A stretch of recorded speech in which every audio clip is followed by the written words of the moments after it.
बहराइच के प्रयाग क्षेत्र से एक ऐसा चौंकाने वाला मामला सामने आया जिसने हर किसी को हिला के रख दिया है। एक मदरसा जो चोरी छिपे सालों से चलाया जा रहा था और पुलिस ने जब संयुक्त कार्रवाई की उसके अंदर तो भयानक सच उजागर हुए हैं। पुलिस ने संयुक्त कार्रवाई करते हुए उस मदरसे में बोलते हैं कि 40 लड़कियां नाबालिग बच्चियां निकली हैं, वो भी टॉयलेट के अंदर से, और सबकी उम्र बोलते हैं 9 साल से 14 साल के बीच में है।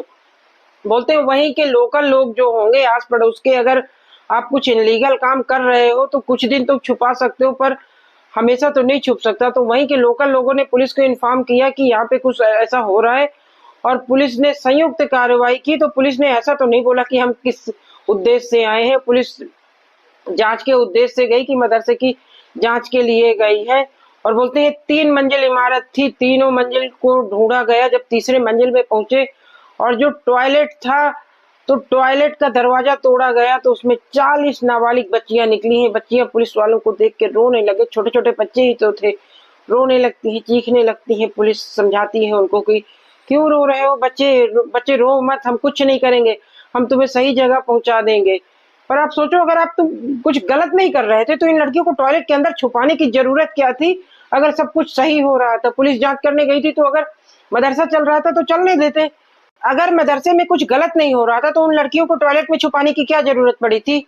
और बोलते हैं मौके से ये मौलवी फरार हो गया। इसकी पत्नी की गिरफ्तारी की अभी पुष्टि नहीं है, पर बोलते हैं गिरफ्तार कर लिया गया है। और जो छोटी छोटी बच्चियां हैं वो दूसरे डिस्ट्रिक्ट से लाई गई थी, उस जगह की थी भी नहीं, कहीं कहीं दूर से लेके आई गई थी। उनकी पहचान करके उनके माता पिता को बुलाया जा रहा है, उन लड़कियों को उनके घर भेजा जा रहा है। अगर तुम्हें कुछ गलत काम नहीं कर रहे थे तो पुलिस के सामने डट के खड़े हो जाना था कि ये लड़कियां पढ़ने के लिए आई हैं, तो उन्हें बाथरूम में छुपाने की क्या जरूरत है कि 40 बच्चों को, और वो सड़ा सा टूटा फूटा बाथरूम दिख रहा है, उस 40 बच्चों को उसके अंदर भर दिया। जाके खुद रह के दिखाओ तो पता चल जाए। और फिर जब ऐसा कुछ होता है तो ये फरार हो जाते हैं। वहीं आपको पता है बहराइच से नेपाल कितनी दूर है, नेपाल से खिसक लेंगे और जिंदगी में ऐसे लोग ये पकड़ में नहीं आते हैं और क्राइम पता नहीं कब से करते रहे होंगे। ये मामला बहराइच के पूरे समाज के लिए एक चेतावनी है कि नाबालिगों की सुरक्षा को कैसे गंभीरता से लिया जाना चाहिए। पुलिस ने समय रहते कार्रवाई कर ली और एक ट्रेजेडी को टाल दिया। वहां के जागरूक लोगों ने भी इसमें साथ निभाया, क्योंकि जिन्होंने पुलिस को इन्फॉर्म किया है।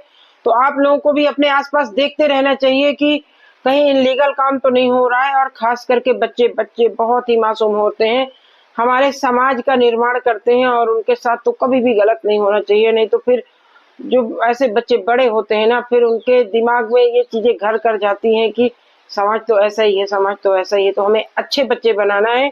और सरकार से भी है कि चाहे स्कूल मदरसा, चाहे इंग्लिश मीडियम स्कूल, जो भी है टीचर उनको रखो जो सोशलिज्म को फॉलो करें। क्योंकि माँ बाप के अलावा अगर बच्चा सबसे ज्यादा समय गुजारता है तो टीचर के पास गुजारता है, तो टीचर को सोशलिज्म तो आना ही चाहिए। नहीं तो फिर अब बच्चे के साथ ये क्या सोशलिज्म था कि बाथरूम के अंदर, तो अगर तुम ये भी बोल दो, लॉजिक दे दो कि हम टीचिंग करा रहे थे तो टीचिंग करा रहे थे तो तुम्हें बाथरूम में भरने की जरूरत क्या पड़ गई थी?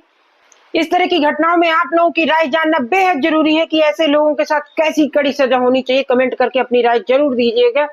वीडियो पसंद आए हो तो लाइक करें, शेयर करें, सब्सक्राइब करें। धन्यवाद। वंदे मातरम। भारत माता की जय।